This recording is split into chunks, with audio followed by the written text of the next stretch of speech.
Welcome to Legacy and Leadership with David McKean. In my 20 plus years in the business world, I have noticed a common theme amongst all my clients. They're phenomenal leaders who are concerned about leaving a legacy in three main areas: community, family, and financially. Join me as we talk to proven leaders in their field about their specific ideas behind legacy and leadership. Kim, one thing I've noticed in my own life and those closest to me is many people get beat down by constantly being rejected as a leader. How have you dealt with that personally and professionally? Mm-hmm. It's going to come. It's going to come. You're just going to have to address it. So when you think about that, is it going to define you? That constant gosh, or is it going to be a refining moment? You know, that refining fire, that it's just taking sometimes everything that you have. I mean, it's hot, it's uncomfortable, but it's just how you frame the narrative in your mind. And sometimes, our mind is a powerful thing. It can even either just cripple us or keep us moving forward. So just defining what is it going to be? And of course, some of those moments you can feel the disappointment, you can feel the things. So it's important not just to completely dismiss your emotions and just keep grinding forward, but to how are you going to leverage it? I think during those moments where you are beaten down or you just finding difficulty, just don't sit in it.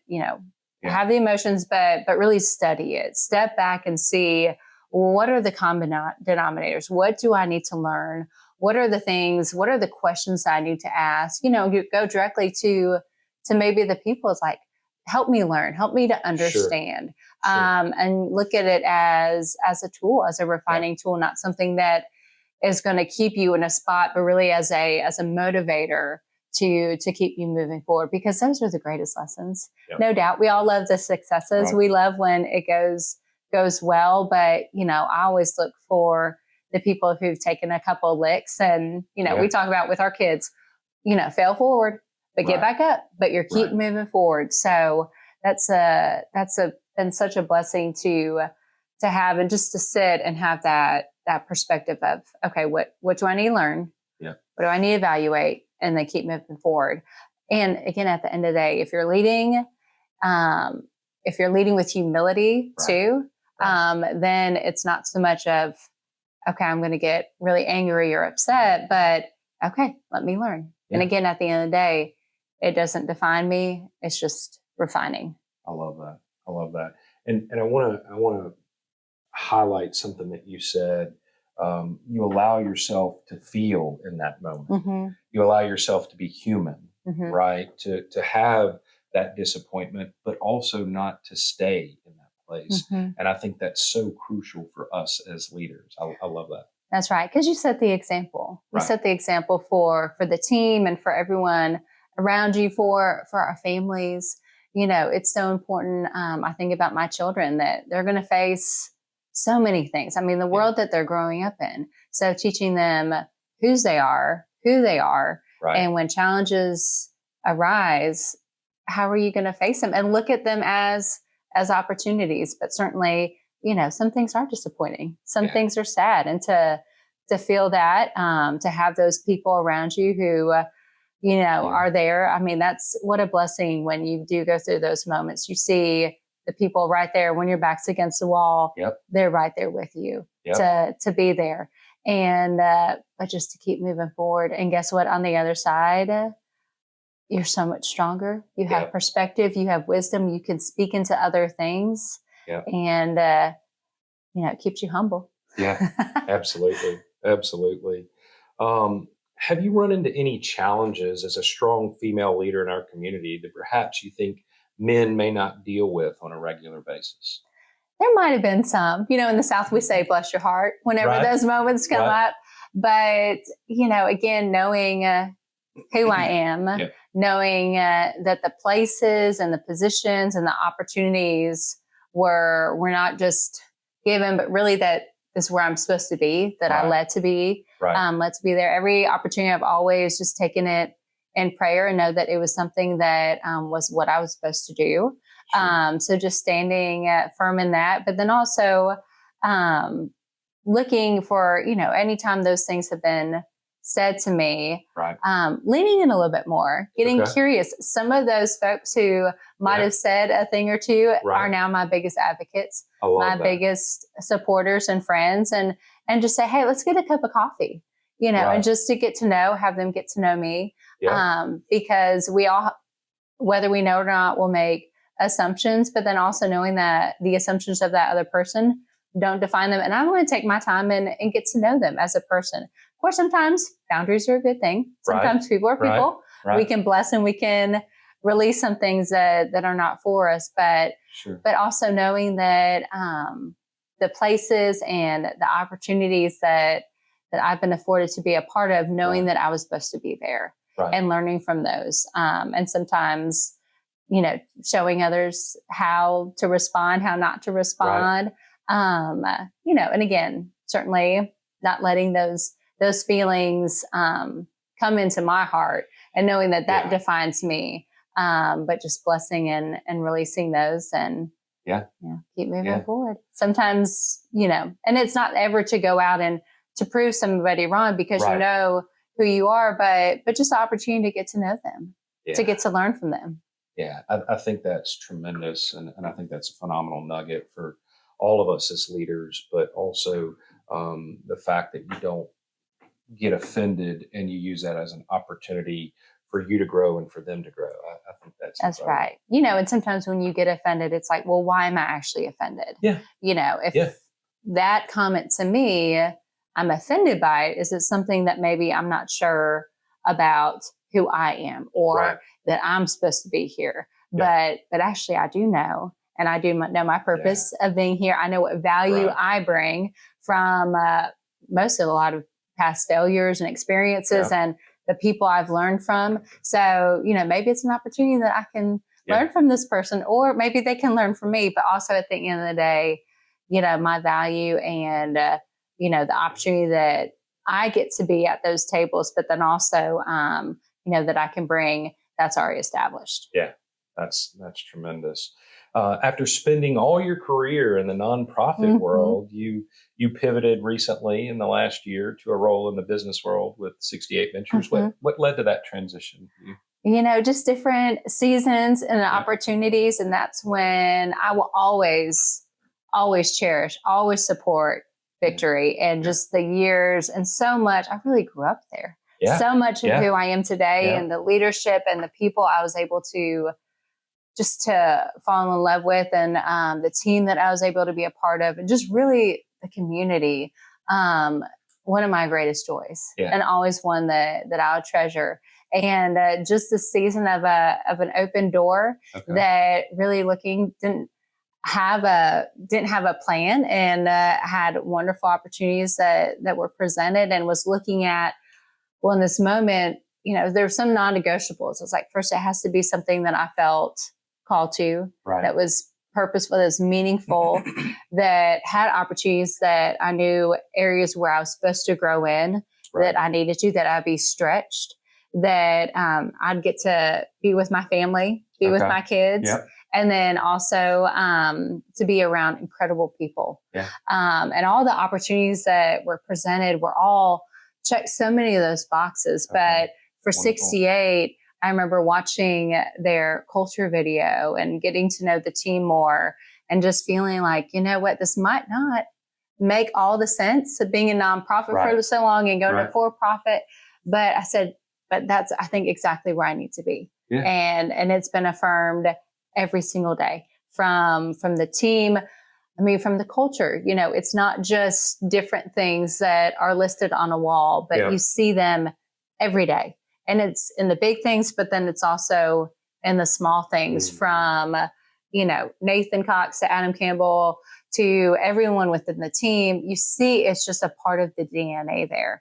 And it is incredible, and just such a, so humbling to be a part. I think I'm 4 months in, but hit the ground running and have just enjoyed every day. But you get to see purposes everywhere. Purposes in the nonprofit sectors, in the for-profit. People are people, the opportunities to serve and to care. In the nonprofit side, it was the provision of care, Right. being able on for-profit side to be able to see the generosity through this company, through the individuals, through the company, through the foundation.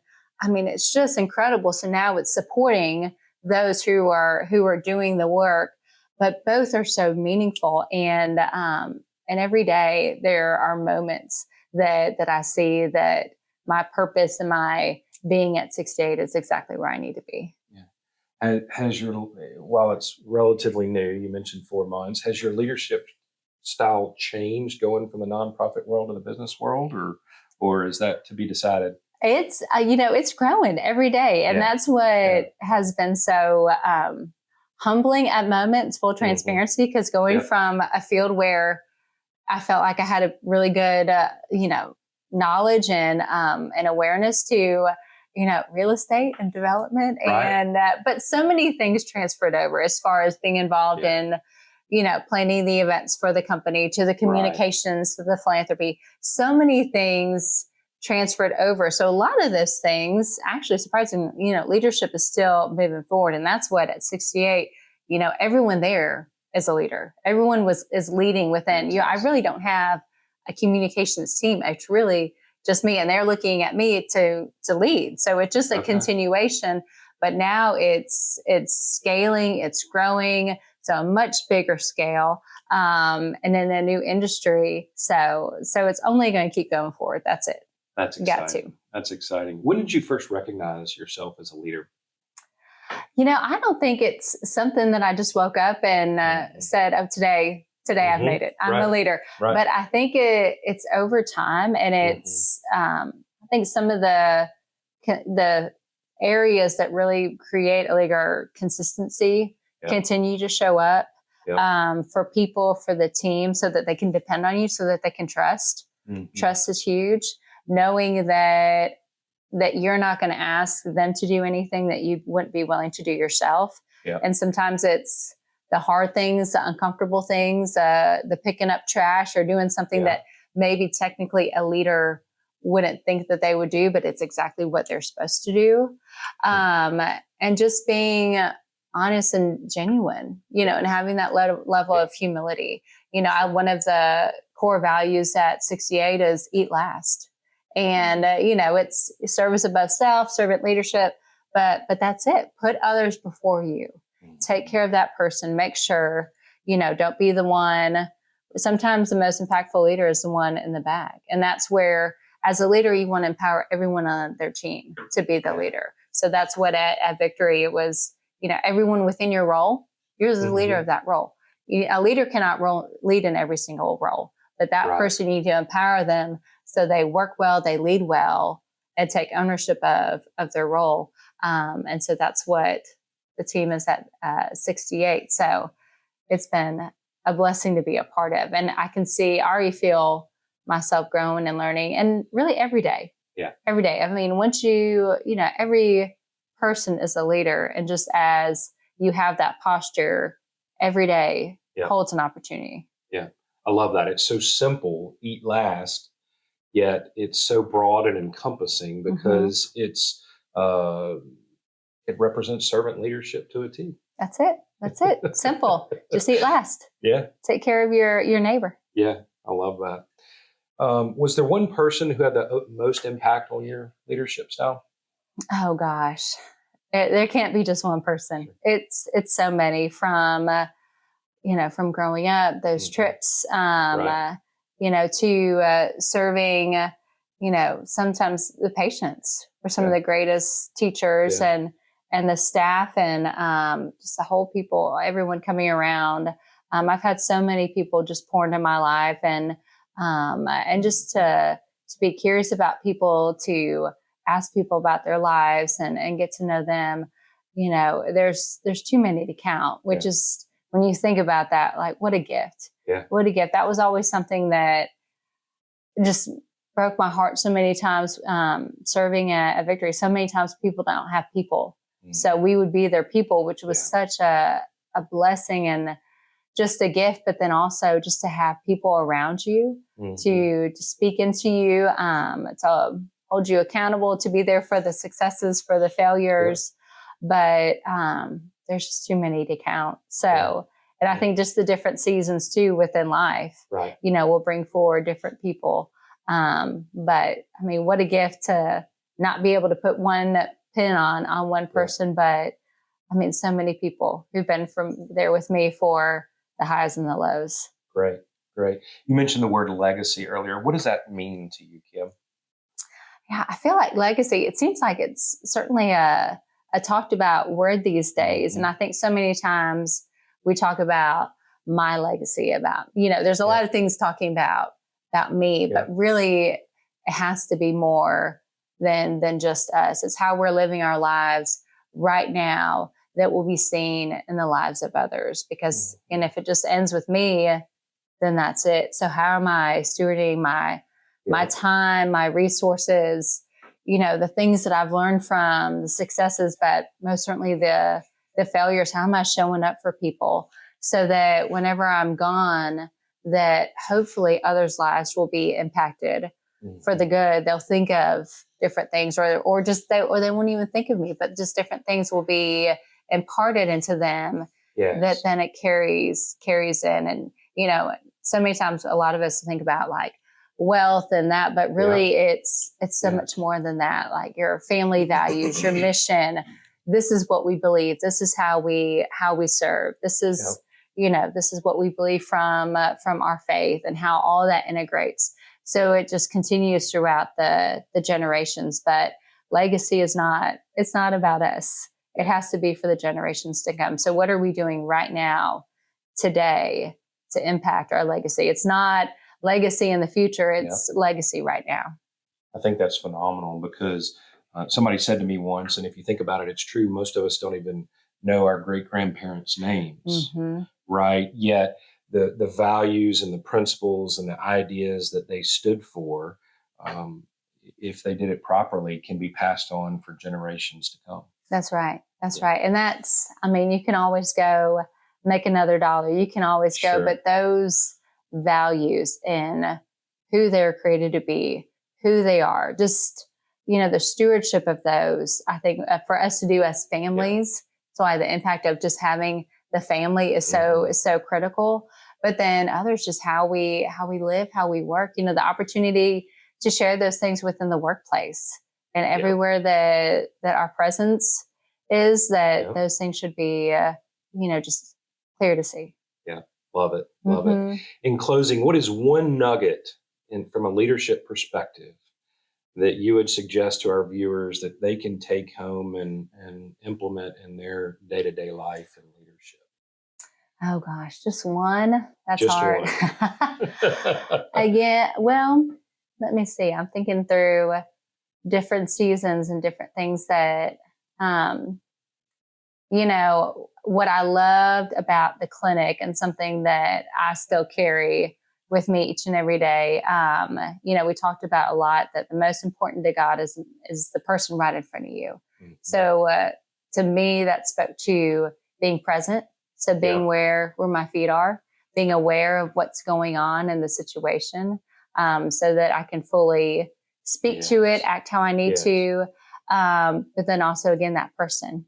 So that there's a person right there. And it could be where in the grocery store, it could be at the office, it could be whatever it is, that the person right in front of you is the most important person. And of course, right now we're digital with phones and so much, but also still in communication. It's like, okay, this is the most important thing right now. So to look people in the eyes, to be present, to be interruptible. We don't like to be interrupted, but my goodness, like you see how interruptible Jesus was, and you talk about a leader on a mission and he was interrupted all day. So you think about that. It's like, I want to lead like that, where I'm fully on mission. I know my purpose, no doubt. So whatever is said about me, whatever failures, successes, it's all well and good. And keep neutral about them. I'm going to keep moving forward. I'm going to see people, and I'm going to be interruptible, and I'm going to stop so that I can respond to the opportunity that's right in front of me, because my goodness, I don't want to miss it. That's it. Even if I'm a couple minutes late. I usually am anyways. That's what my children would say. So might as well be present to the situation and do what I need to do. And then it also teaches them. So yeah, that is tremendous. Thank you so much for taking time out of your schedule to spend some time with us. And thank you to all those who tune in and listen.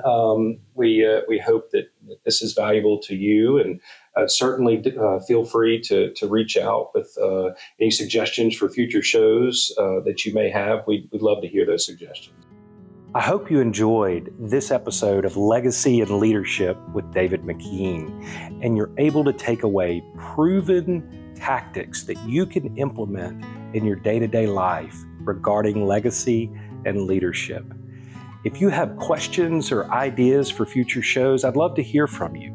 You can reach me at 251-648-6461, or you can email me at legacyandleadershipgoal@gmail.com. Thanks so much for joining us.